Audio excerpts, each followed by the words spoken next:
Hello friend. MPR story time में आपका स्वागत है।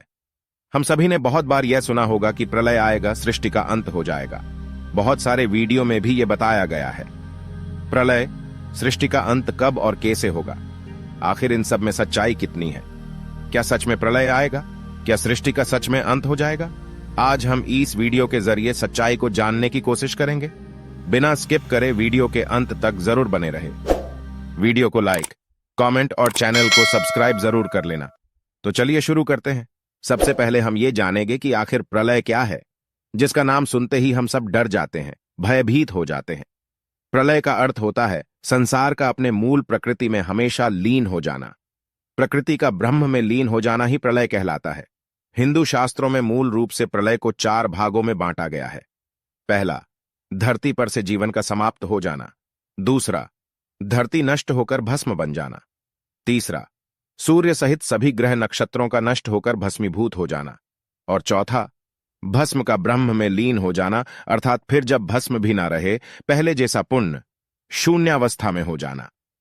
इस विनाश लीला को नित्य, आत्यंतिक, नैमित्तिक और प्राकृत प्रलय में बांटा गया है। जिसका जन्म होता है उसकी मृत्यु भी तय है। जिसका उदय होता है उसका अस्त होना भी तय है।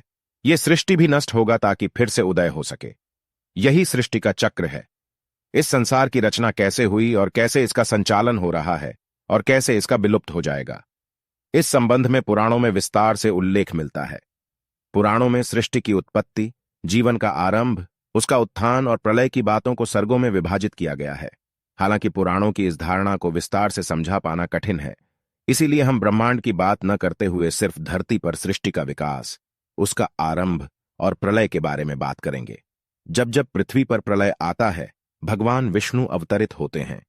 पहली बार जब जल प्रलय आया था, तब प्रभु मत्स्य अवतार में अवतरित हुए थे।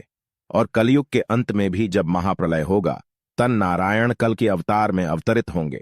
कलयुग के अंत में जब कल के अवतार अवतरित होंगे, उस समय मनुष्य की आयु केवल 20 या 30 वर्ष ही मात्र रह जाएंगे। जिस समय कल के अवतार आएंगे, चारों वर्णों के लोग क्षुद्रों, बोने के समान हो जाएंगे। गौएं भी बकरियों की तरह छोटी छोटी और कम दूध देने वाली हो जाएगी। वर्षा नहीं हुआ करेगी। भयंकर तूफान चला करेंगे। कलयुग के अंत में भयंकर तूफान और भूकंप ही चला करेंगे। धरती का 3 हाथ अंश अर्थात लगभग 4.5 फुट नीचे तक धरती का उपजाऊ अंश नष्ट हो जाएगा। बार बार भूकंप आया करेंगे। कलयुग का अंत होते होते मनुष्यों का स्वभाव असुरों के भांति क्रूर और निर्दय जैसा हो जाएगा। लोग गृहस्थी का भार ढोने वाले और लोभी हो जाएंगे। इंसान इंसानों को काटेंगे। सही गलत का भान नहीं रहेगा। भगवान के ऊपर से विश्वास उठ जाएगा। ऐसी स्थिति में धर्म की रक्षा करने के लिए सद्गुण स्वीकार करके स्वयं भगवान अवतार ग्रहण करेंगे। महाभारत में भी कलयुग के अंत में प्रलय होने का जिक्र है, लेकिन यह किसी जल प्रलय से नहीं, बल्कि धरती पर लगातार बढ़ रही गर्मी से होगा।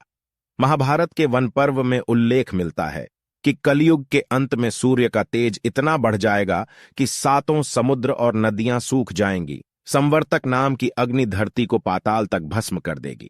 वर्षा पूरी तरह बंद हो जाएगी। सब कुछ जल जाएगा। इसके बाद फिर 12 वर्षों तक लगातार बारिश होगी, जिससे सारी धरती जलमग्न हो जाएगी। जल में फिर से जीव का उत्पत्ति की शुरुआत होगी। श्रीमद् भागवत गीता के अनुसार ऐसा माना जाता है कि 2 कल्पों के बाद सृष्टि का अंत होता है। हर कल्प के बीच में एक अर्ध प्रलय होती है। 2 कल्पों का अर्थ होता है 2000 चतुर्युग। इसी प्रकार दूसरा कल्प पूरा होने पर प्रलय आता है, यानी सृष्टि का विनाश हो जाता है। इसके बाद पुनः सृष्टि की उत्पत्ति होती है और यही क्रम अनंत कल तक चलता रहता है। चलिए जानते हैं कल्प क्या होता है। सृष्टि के क्रम और विकास की गणना के लिए कल्प हिंदुओं का एक परम प्रसिद्ध मापदंड है।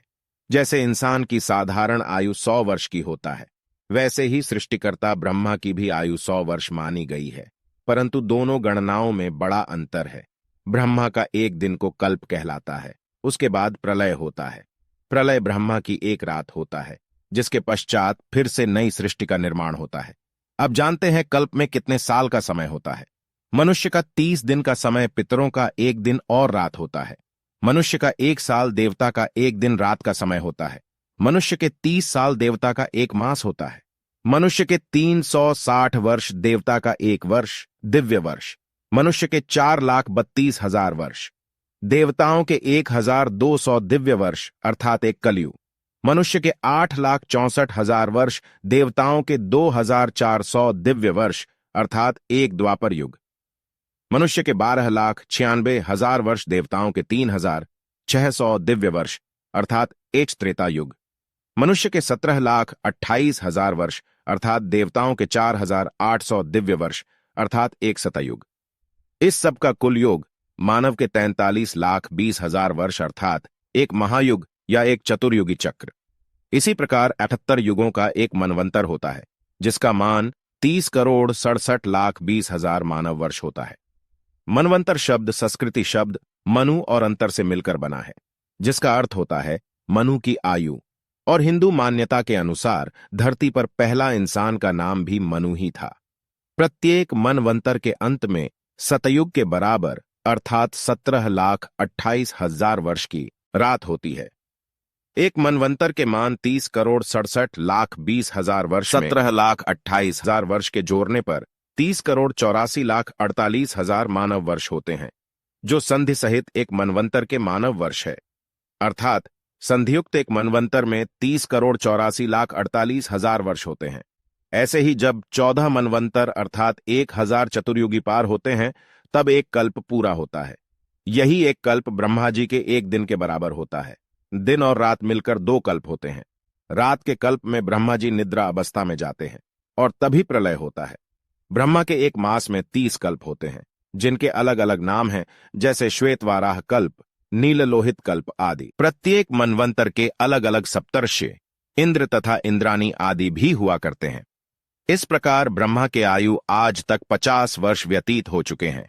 51वें वर्ष का प्रथम कल्प अर्थात श्वेतवाराह कल्प प्रारंभ हुआ है। वर्तमान मनु का नाम वैवस्वत मनु है और इनके 27 चतुर्युग बीत चुके हैं।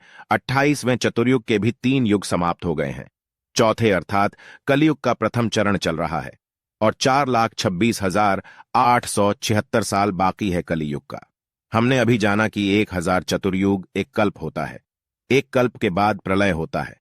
1,000 चतुर्युग में कुल 4,320 करोड़ साल का समय होता है और 972 चतुर्युग अर्थात 4,199,466,873 साल बाद एक कल्प पूरा होगा और तब होगा महाप्रलय, सृष्टि का अंत। अभी तक मात्र 27 चतुर्युग ही पार हुआ है और 972 चतुर्युग का समय बाकी है। आज के लिए इतना ही। मिलते हैं अगले वीडियो में।